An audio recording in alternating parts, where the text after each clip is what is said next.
পাপা কিছু বলো, কিছু বলো। বল হ্যাপি ভ্যালেন্টাইন্স ডে। পা তুলে লাথি দেখাচ্ছে। পাপা কিছু বলো। আজকে 14ই ফেব্রুয়ারি, কারে কিছু বলতে চাও তুমি?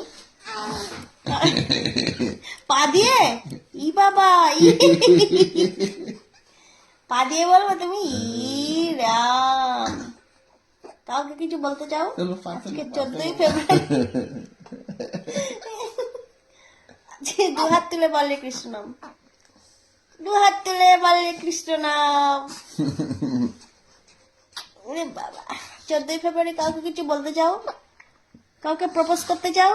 বলে আর দুজনকে করবো তো। কে কে? বলো শান্তি আর ওইদিকে আছে ভগবতী। ওই যে পা তুলে দেয়, ও পা তুলে পা তুলে পা তুলে কি এটা? এটা কোন স্টাইলের প্রপোজ? পা তুলে লাথি দেখাচ্ছে।